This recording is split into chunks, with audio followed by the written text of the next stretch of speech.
Hi சிலக்குட்டீஸ், எல்லாரும் எப்படி இருக்கீங்க? நான் வந்துட்டேன். மணி 3 டண்டடக்கா எட்டவுக்கிட்டக்கா. இன்றைக்கி என்னென்னு பார்த்தீங்கன்னா, நிறைய ஃப்ரெண்ட்ஸ் கேட்டிங்க, சிஸ்டர் காசும் சேர்க்கணும், நம்மளும் சந்தோஷமாக இருக்கணும், அதே நேரத்தில் ஜாலியாகவும் இருக்கணும். ஆனால் நம்ம வந்து காசை சேர்த்துக்கிட்டே இருக்கணும். அது எப்படி சிஸ்டர் அப்படின்னு சொல்லிட்டு கேட்டிங்க. அது மட்டும் இல்லாமல் சிஸ்டர் என்னோட ஹஸ்பண்டோட சம்பளம் வந்து இவ்வளோ தான், அதில் இருந்து என்னால் சேர்த்து வைக்கணுங்கிறது ஒரு கனவாகவே இருக்குது. செலவுக்கு போக சேமிப்புங்கிறது என்னால் முடியவே இல்லை சிஸ்டர். அது எப்படினே தெரியல. ஒரு சிஸ்டர் சொன்னாங்க, நான் 40,000 சம்பளம் வாங்குறேன் சிஸ்டர், ஆனால் என்னால் முடியலை அப்படிங்கிறாங்க. இன்னொரு சிஸ்டர் சொல்கிறாங்க, சிஸ்டர் நான் 15,000 தான் என் ஹஸ்பண்ட் சம்பளம் வாங்குறாங்க, எங்களாலே முடியலை அப்படிங்கிறீங்க. அதெல்லாம் கிடையாதுங்க. எல்லாத்துக்குமே நம்ம மனசு தான் காரணம். மனசு வந்து அதிக அளவு நம்ம வந்து அதாவது எக்ஸ்பெக்டேஷன் இருக்குது பார்த்தீங்களா, அதை நம்ம குறைச்சாலே போதும். நம்ம எவ்வளோ சம்பாதிச்சாலும் சரி நம்மளால் சேர்த்து வைக்கவே முடியும். என்னுடைய கதையெல்லாம் கேட்டிங்கன்னா அப்போ நீங்கள் என்ன சொல்லுவீங்க? நாங்கள்லாம் ஃபஸ்ட்டு கல்யாணம் முடியும் போது வாங்கின சம்பளம் பார்த்தீங்கன்னா வெறும் 5,000 தாங்க. நீங்கள் நம்பினாலும் சரி, நம்பாமல் இருந்தாலும் சரி. சரி சரி சரி கதைக்குள்ளே போகிறதுக்கு முன்னாடி நீங்கள் என்ன பண்ணணும்? சப்ஸ்கிரைப் பண்ணணும், லைக் பண்ணணும், கமெண்ட் பண்ணணும், ஹைப்பையும் பண்ணணும். ஓகேவா? முக்கியமாக கமெண்ட் பண்ணுங்கள். வாங்க கமெண்ட்டில் பேசலாம். இன்னொரு விஷயம் என்ன தெரியுமாங்க, ஏன் உங்களை கமெண்ட் பண்ணுங்கன்னு தொல்லை கொடுக்குறேன் தெரியுமா? எனக்கு தனியாகவே இருக்கிறதுக்கு ரொம்பவே போர் அடிக்குதுங்க. அது மட்டும் இல்லாமல் எனக்கு வந்து நிறைய ஃப்ரெண்ட்ஸோடு சந்தோஷமாக சேர்ந்து இருக்கணும்னு ஆசை. பட் என்னோட சுச்சுவேஷன், நான் வந்து வெளியில் எங்கேயுமே போக முடியாமல் வீட்டிலே இருக்கிறதுனால எனக்கு வர்ற கமெண்ட் தாங்க எனக்கு ஒரே ஆறுதல். ஸோ நீங்கள் கமெண்ட் பண்ணும்போது நான் ரொம்பவே சந்தோஷமாக இருப்பேன். நீங்களே கவனித்து பார்த்துருப்பீங்க, கமெண்ட் பண்ண கொஞ்சம் நேரத்திலேயே நான் வந்து உடனே ரிப்ளை பண்ணுவேன். அதுக்கு காரணமே அதுதான். ஓகேவா? சரி, இப்போ வாங்க வீடியோக்குள்ளே போகலாமா? இந்த டிப்ஸ் எல்லாம் நீங்கள் ஃபாலோ பண்ணி முடிச்சிட்டாலே போதுங்க, உங்கள் லைஃப் நீங்கள் ஆசைப்பட்ட மாதிரியே மாறும். ஓகேவா? அதுவும் இல்லாமல் என் ஹஸ்பண்ட் வாங்குற சம்பளம் முன்வாசல் வழியாக வர்றது, பின்வாசல் வழியாக ஜன்னல் வழியெல்லாம் யாரோ வந்து பிடிச்சிட்டு போயிடுறாங்க அப்படின்னு சொல்லிட்டு ஒரு சிஸ்டர் சொன்னீங்க. சொல்லும் போது ரொம்ப காமெடியாகவே இருந்துச்சு, ஆனால் அது கஷ்டமாகவும் இருந்துச்சு. கரெக்டு தாங்க. இப்போ என்னோட புருஷனும் அப்படி தான். இன்றைக்கி 5ஆம் தேதி சம்பளம் ஏறுது அப்படின்னா நான் வந்து 1ஆம் தேதியே ஒரு நோட்டை தூக்கிட்டு வந்து உட்காந்துருவேன். எது என்னென்ன செய்யணும், எப்படி கொடுக்கணும், என்ன பண்ணணும், என்ன பண்ணக்கூடாது அப்படிங்கிற எல்லாத்தையுமே நான் அதில் எழுதிடுவேன். ஆனால் நம்ம மூளையை தாண்டி இன்னொரு ஆள் வந்து பிடுங்கிட்டு போவாங்க. அது யார்? நம்மளோட கடன்காரங்க. லோன் வாங்கியிருப்போம், இஎம்ஐ வாங்கியிருப்போம், அதோட நிறைய வந்து என்ன சொல்கிறது, அவங்க எல்லாருமே நம்மகிட்ட பிச்சு பிடுங்கிட்டு போயிடுவாங்க. ஸோ அவங்கள்ட்டலாம் எப்படி தப்பிக்கணும், அதே மாதிரி எப்படி சேர்த்து வைக்கணும் அப்படின்னு சொல்கிறதா நான் இந்த வீடியோ ஃபுல்லாகவே நான் சொல்லியிருப்பேன். இப்போ வாங்க வீடியோக்குள்ளே போகலாமா? வாங்குற சம்பளம் செலவுக்கே சரியாகுது, இதில் எங்கேருந்து சிஸ்டர் சேமிக்கிறது அப்படின்னு சொல்லிட்டு குழம்பிட்டே இருக்காதுங்க. ஈஸியாக மேனேஜ்மெண்ட் பண்ணலாம். அதுக்கு நான் கேரண்டி. ஃபஸ்ட்டு என்ன பண்ணணும், நீங்கள் ஒரு நோட்டை போடுங்க. என்னம்மா இது எடுத்த உடனே நோட்டை போடுங்கம்மா அப்படின்னு சொல்லி நினைக்காதீங்க. நீங்கள் நோட்டை போட்டு 5 ரூபாய்க்கு வாங்குற சாக்லேட்லேருந்து 500 ரூபாய்க்கு வாங்குற எந்த பொருளாக இருந்தாலும் சரி, எட்ரா நோட்டை எழுதுடா அப்படின்னு சொல்லிட்டு உட்காந்து எழுதிடுங்க. சரிங்களா? இப்போ செப்டம்பர் மாதம் நீங்கள் 15,000 40,000 எதுவோ ஒன்று வாங்கியிருக்கீங்க. இப்போ ஏன் செப்டம்பர் மாதம் சொன்னால், இப்போ தேதி பிறந்து 2-3 நாள் தான் ஆகுது. அப்படிங்கும்போது இனிமேல் தான் சில பேருக்கு சம்பளம் வரும். என் புருஷனுக்குலாம் இனிமேல் தான் சம்பளமே வரும். சில பேர் வந்து சம்பளத்தெல்லாம் வாங்கியிருப்பீங்க. வாங்கினவங்களும் சரி, இனிமேல் வாங்க போகிறவங்களும் சரி, ஒரு நோட்டை முதல்ல வாங்குங்கப்பா. நோட்டை வாங்கிட்டு முதல்ல நோட்டுன்னு முதல்ல போட்டு ஒரு 10 ரூபான்னு போடுங்க.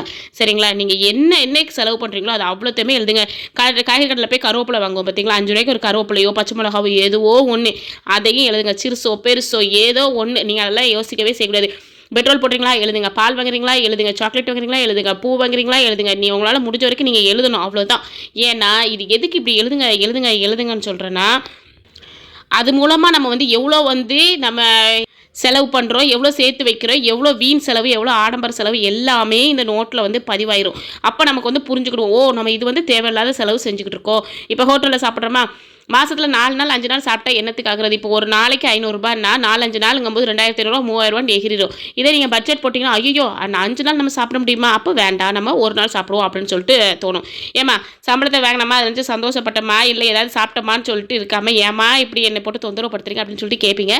இது வந்து நீங்கள் சந்தோஷப்படுறதுக்கும் உண்டு, இது இல்லாமல் ஃப்யூச்சரில் வந்து இன்னும் நம்ம சந்தோஷமாக இருக்கிறதுக்காகவும். ஓகேவா? ஸோ அதனால் கண்டிப்பாக நோட்டை போடுங்க. 2வது, இதில் வந்து தேவையான செலவு எது, தேவையில்லாத செலவு எது, நம்ம வந்து ஈஸியாக நம்ம வந்து கண்டுபிடிச்சிடலாம். அப்படி கண்டுபிடிக்கும் போதே நமக்கு தெரிஞ்சிடும், ஓ நம்ம இது வந்து தேவையான செலவு பண்ணிட்டு இருக்கோம், இது வந்து தேவையான ஆணி, இது வந்து தேவையில்லாத ஆணி அப்படின்னு சொல்லிட்டு. புருஷனக்காரனை பார்த்து சொல்லியிருக்கேன் ஃபஸ்ட்டே, நீங்கள் பிடுங்குறது ஃபுல்லாகவே தேவையில்லாத ஆணி தான், அதனால் நீங்கள் என்கிட்ட சம்பளத்தை கொடுத்துருங்க, நானே மேனேஜ்மெண்ட் பண்ணுறேங்க அப்படின்னு சொல்லிட்டு சொல்கிறதோட மட்டும் பத்தாதுங்க. நீங்கள் அதுபடி நீங்கள் நடந்து காட்டணும். நம்மளால் சேவிங் பண்ண முடியும் அப்படின்னு நினச்சி நீங்கள் பண்ணணும். சில ஆம்பளைங்க வந்து ரொம்பவே அவங்களே எல்லாமே கஞ்சத்தனமாக இருந்து, அதாவது வீட்டுக்கு எல்லாமே வாங்கி போடுவாங்க, ஆனால் கஞ்சத்தனமாக இருந்து சேவிங்ஸ் வந்து நிறையா பண்ணுவாங்க. அப்படியும் இருக்கும். ஸோ உங்களுடைய அட்வைஸர் நீங்கள் 2 பேர் தான், ஹஸ்பண்ட் அண்ட் ஒய்ஃப், நீங்கள் 2 பேர் தான் என்னென்ன செலவு இல்லைன்னு சொல்லிட்டு நீங்கள் தான் ஃபஸ்ட்டு பட்ஜெட் போட்டுக்கணும். 2வது பட்ஜெட் போட்டுருங்க. நான் ஆரம்பத்துலேருந்து என்னோடய வீடியோஸில் சொல்கிறது எல்லாமே பட்ஜெட் தான். ஏன்னா எனக்கு கல்யாணம் முடிஞ்சு இத்தனை வருஷத்தில் நான் பட்ஜெட் போடாமல் இல்லவே இல்லை. கல்யாணம் முடிஞ்சு ஒரு 6 மாதம் 1 வருஷம்னா நான் பட்ஜெட் போடாமல் இருந்திருக்கேன். அதுக்கப்புறம் ஃபுல்லாகவே நான் பட்ஜெட் போட்டுருவேன். ஏன்னா பட்ஜெட் போட்டால் மட்டும்தான் நம்மளால் வந்து முன்னேற முடியும். பட்ஜெட் போட்டால் மட்டும் பத்தாதுப்பா. இன்னொரு விஷயம், சரியா? அதை ஸ்ட்ரிக்டாக வந்து ஃபாலோ பண்ணணும். ஒரு சின்ன ஒரு 10 ரூபா உண்டியலை வாங்கிக்கோங்க. டப்பா உண்டியல் இருக்கும் தெரியுமா? அந்த உண்டியலை வந்து வாங்கிக்கோங்க. நான்லாம் ஃபஸ்ட்டு இப்போ முதல்ல அதுதான் பண்ணிட்டு இருந்தேன். ஏன் இப்போ கூட இப்போ அதான் பண்ணிக்கிட்டு இருக்கேன். 10 ரூபா உண்டியலை வாங்கி வச்சுக்கிட்டு உங்களால் என்னென்ன முடியுமோ, சில பேர் சில்லறை வந்து சேமிப்பாங்க. 5 ரூபா காயினு, 10 ரூபா காயினு அப்படி சேர்ப்பாங்க. சில பேர் 20 ரூபா நோட்டாக சேர்ப்பாங்க. சில பேர் 50 ரூபா நோட்டாக சேர்ப்பாங்க. எதுவோ ஒன்று உங்களுக்கு தேவை சேவிங்ஸ், அவ்வளோதான். நீங்கள் அதை வந்து உங்களோட தேவைகளை பொறுத்து சேவிங்ஸ் கூடவும் செய்யலாம், குறையவும் செய்யலாம். 3வது வந்து எதிர்கால தேவைகள். எதிர்கால தேவைகள்னா என்னம்மா அப்படின்னு சொல்லிட்டு கேட்காதீங்க. இப்போ பசங்களோட படிப்பு இருக்குது. உங்கள் பசங்க வந்து கண்டிப்பாக மேல் படிப்பு வந்து படித்து ஆகணும். ஒரு இன்ஜினியரோ டாக்டரோ எதுவோ ஒன்று.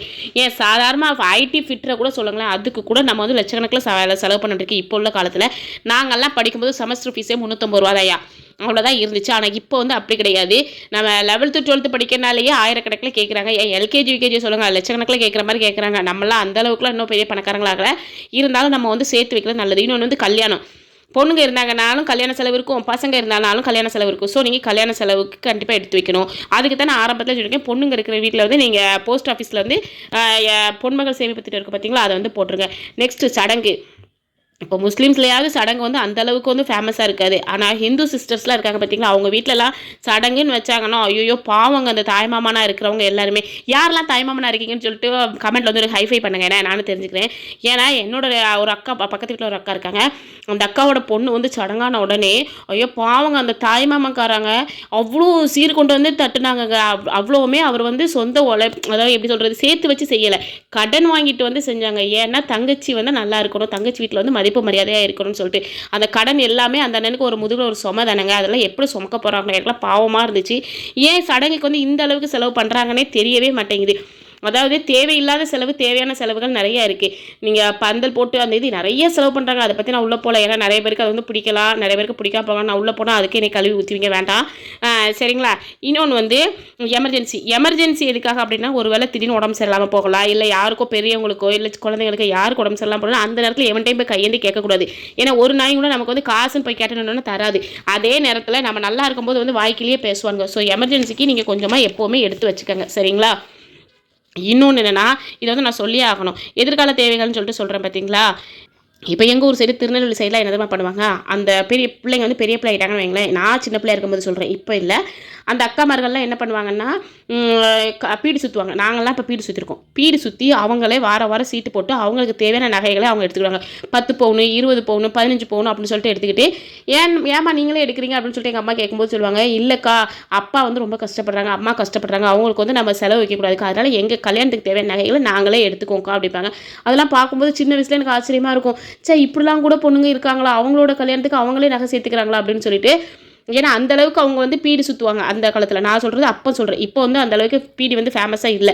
100 தூளுக்கு அப்போ வந்து 50 ரூபா இல்லை 60 ரூபா தான் கொடுத்துட்ருந்தாங்க. எனக்கு தெரிஞ்சு என் கல்யாணத்தோடலாம் பார்த்தீங்கன்னா 100 தூளுக்கு 80 ரூபா என்னமோ கொடுத்துட்ருந்தாங்க. அவ்வளோதான். நான் பீடி சுற்றி, பீடி மடக்கி, பீடி இலை வெட்டி எல்லாமே நாங்கள் எல்லாருமே செஞ்சுருக்கோம். நான் தான் சொல்கிறேன், நான் நிறைய வேலைகள்லாம் இதெல்லாம் நம்ம பண்ணியிருக்கிறோம். ஸோ அதனால் நிறைய பேர் வந்து அவங்களோட எதிர்கால தேவைகளுக்காக நீங்கள் வந்து எடுத்து வைக்கிறது ரொம்பவே நல்லது. ஃபஸ்ட்டு சேவிங்ஸ், அப்புறம் தான் தேவைகள். அதில் மெயினாக என்னதுன்னா 50, 30, 20, 100 எப்படி இதுன்னா, நீங்கள் வந்து உங்களோட தேவைகள், அப்புறம் செலவு, அப்புறம் எமர்ஜென்சி, சேவிங்ஸ், இது எல்லாமே சேர்க்கணும். இது எதுவுமே புரியலைன்னா ஒரு 10 நாளைக்கு முன்னாடி நான் ஒரு வீடியோ போட்டிருப்பேன் பாருங்கள், அதில் போய் பாருங்கள். இது வந்து எப்படி சேர்த்து வைக்கணும் அப்படின்னு சொல்லிட்டு நான் போட்டிருப்பேன். அதை போய் பார்த்துக்கோங்க. 4வது விஷயம் கனவு. ஏதோ ஒரு விஷயத்தை நினச்சி கனவு வைங்க. அது எதாக இருக்கலாம், ஒரு வீடு கட்டுறதா இருக்கலாம், ஒரு கார் வாங்குறதா இருக்கலாம், பைக்காக இருக்கலாம், மேரேஜாக இருக்கலாம், எதுவோ ஒன்று. இப்போ நான் கூட சொன்னேன் தெரியுமா, அவங்கவுங்க கல்யாணத்துக்கு தேவையானது அவங்கவுங்க வந்து சேர்த்து வச்சுப்பாங்கன்னு சொல்லிட்டு. அது இதை பார்த்தாங்க நான் சொன்னேன். நிறைய பேர் வந்து அவங்க வந்து கல்யாணத்துக்காகவே ஓடுவாங்க. அப்போ அந்த நகையை சேர்க்கணும் 100 தூள் வாங்குற இடத்துல 200 தூள் வாங்கி சுற்றுவாங்க. நானே பார்த்துருக்கேன். ராவும் பவுலும் உட்காந்து சுற்றுவாங்க. எஃப்எம் ரேடியோ இருக்குது பார்த்தீங்களா, எஃப்எம் ரேடியோ போட்டுவிட்டு அதை அந்த ஒரு பாட்டுக்கு இத்தனை செல்லி அப்படின்னு வச்சு சுற்றுவாங்க. நானே பார்த்துருக்கேன், நானே செஞ்சுருக்கிறேன். சொல்லப்போனால் ஒரு கெட்டு பீடி இவ்வளோ நேரத்துக்கு நம்ம சுற்றி வைக்கணும் அப்படின்னு சொல்லிட்டு. அப்போ வந்து எங்களுக்கு தெரிஞ்சதெல்லாம் இதுதான்ப்பா. ஸோ அதனால் நாங்கள் அதெல்லாம் பண்ணியிருக்கிறோம். நீங்கள் இப்போ ஹோம் கட்டணும், இல்லை வீடு கட்டணும் நானும் அப்படின்னு நினச்சிங்கன்னா, வீட்டு லோன் வாங்குறதுக்கு முன்னாடி நீங்கள் வந்து சேவிங்ஸ் பண்ணுங்கள். உங்களால் எவ்வளோ சேவ் பண்ண முடியுமோ அவ்வளோ சேவ் பண்ணுங்கள். கார் வாங்கினாலும் அதே தான் சொல்கிறேன், ஓகேவா? ஸோ நீங்கள் வந்து கனவு காணுங்க. 5வது வந்து எமர்ஜென்சி ஃபண்டுன்னு சொல்லிட்டு ஒரு உண்டியலை தூக்கி போடுங்க. அந்த உண்டியில் இருக்க காசை வந்து 3லேருந்து 6 மாதம் வரைக்கும் எடுக்கவே கூடாது. ஏன்னா அது எதுக்காக தெரியுமா நீங்களாம் யூஸ் பண்ணணும்? ஒன்று இது ஹாஸ்பிட்டல் செலவு, இன்னொன்று கல்யாணத்துக்கு. இப்போ திடீர்னு யாராவது வந்து அவசரமாக கல்யாணம்னு வச்சுட்டாங்கன்னு வைங்களேன், அந்த நேரத்தில் மொய் பண்ணத்துக்கு வந்து நம்ம பேயாக சுற்றக்கூடாது. அந்த நேரத்தில் சுற்றாமல் இந்த எமர்ஜென்சி ஃபண்ட்லேருந்து நம்ம ஒரு 500 1000 எவ்வளோ நம்மளால் முடியுதோ அதிலேருந்து எடுத்து நம்ம வந்து செலவு பண்ணிக்கணும். அந்த நேரத்தில் போய் சுற்றிக்கிட்டு எங்கேயும் போனோன்னா ஒருத்தன் தரமாட்டான், பார்த்துக்கோங்க. 6வது பட்ஜெட் பிளானை சேஞ்ச் எப்போவுமே போட்ட பிளானை பிடிச்சி தொங்கிட்டு இருக்காதீங்க. என்ன இப்படி திக்குதுன்னு நினைக்காதீங்க. என் பையன் அங்கே நின்று ஒரு வேலை பார்த்துக்கிட்டு இருக்கான். அவனை பார்த்துட்டு லைட்டாக ஸ்லிப் ஆகிட்டேன். இப்போ என்ன சொல்ல வரேன்னு பார்த்தீங்கன்னா, ஒரு பட்ஜெட் நம்ம போடணும்னு வைங்களேன், ஒரு 6 மாதத்துக்கு முன்னாடி இல்லை 1 வருஷத்துக்கு முன்னாடியே சில பேர் வந்து பட்ஜெட் போட்டிருப்பாங்க. அந்த பட்ஜெட் என்ன பண்ணுவாங்க, மாற்றவே மாட்டாங்க. அதை பிடிச்சி தொங்கிக்கிட்டே வருவாங்க. இப்போ 2024 எனக்கு வந்து ஒரு லோன் எடுத்தேன்னு வைங்களேன், அந்த லோன் வந்து 2026 எனக்கு முடிஞ்சிடும். ஓகேவா? அப்போ 26 25 லாஸ்ட்லேயே முடியுதுன்னு வைங்களேன், நான் அதுக்கடுத்து அந்த லோன் காசை வந்து நான் என்ன செய்யணும் அப்படின்னு சொல்லிட்டு நான் அதை வந்து வேறு எதில் இன்வெஸ்ட்மெண்ட் பண்ணலாம் அப்படின்னு சொல்லிட்டு நான் யோசிக்கணும். அதையே பிடிச்சி தொங்கிக்கிட்டு இதில் இவ்வளோ தாண்டா நம்மளால் முடியும்னு நினச்சிட்டே கூடாது. அது மட்டும் இல்லாமல் சில பேருக்கு வந்து சம்பளம் வந்து இன்க்ரீஸ் ஆகும். இப்போ என் புருஷனுக்குலாம் பார்த்தீங்கன்னா வருஷத்துக்கு 1000 ரூபாய் தாங்க இன்க்ரீஸ் ஆகும். சில பேருக்கு 10,000 ஆகலாம், 15,000 ஆகலாம், 20,000 ஆகலாம், ஒவ்வொருத்தருடைய வேலைகளை பொறுத்து. நான் 1000 ரூபாய் இன்க்ரீஸ் ஆகுதுன்னா அந்த 1000 ரூபாய் எடுத்து நான் ஒன்று நகை சீட்டு போடுவேன், இல்லைன்னா சாதா சீட்டு போடுவேன். ஏதோ ஒரு சீட்டை போடுவேன். அப்படி எதுவுமே இல்லையா, அதை எடுத்து கடனை கட்டுவேன். ஓகேவா? ஏதோ ஒன்று அந்த 1000 ரூபாய் வந்து நம்ம வந்து வீட்டுக்கு எடுக்கக்கூடாது. இப்போ இது வரைக்கும் 15,000 ரூபாய் நம்ம செலவு பண்ண வாங்குற சம்பளத்தில் செலவு பண்ணோமா, அதே 15 தான் நம்ம மைண்டில் வந்து ஃபிக்ஸ் ஆகி இருக்கணும். இந்த 1000 ரூபாய் வந்து நம்ம யோசிக்கவே கூடாது. இந்த 1000 ரூபாய் வந்து நமக்கு தேவையில்லாத ஒன்று அப்படின்னு நினச்சி அதை வந்து நீங்கள் சேர்த்து வைக்கணும். இது வந்து இப்போ நமக்கு வந்து உதவாது. ஒரு 5 வருஷம் கழிச்சு பார்த்தீங்கன்னா மாதம் 1000 ரூபாயை எடுத்து நீங்கள் சேர்த்து வைக்கும்போது 5 வருஷம் கழிச்சு சூப்பராக ஒர்க் அவுட் ஆகும். அது மட்டும் இல்லாமல் இன்னொரு விஷயம் என்னென்னா, நீங்கள் வந்து சேர்த்து வைக்கிறனாக்கில் நான் பீரோவில் வைங்கன்னு நான் சொல்லவே இல்லை. பீரோவில் வச்சிங்கன்னா நீங்கள் வச்ச காசு வச்ச மேனிக்கு அப்படியே தான் இருக்கும். நீங்கள் அதை எப்படியே நம்ம வந்து இன்க்ரீஸ் ஆகணும். இப்போ 5 வருஷம் கழிச்சு நம்ம 1000 ரூபாய் எவ்வளோ இன்வெஸ்ட்மெண்ட் ஆகணும் அப்படின்னு சொல்லிட்டு நம்ம ஃபஸ்ட்டு யோசிக்கிறோம்.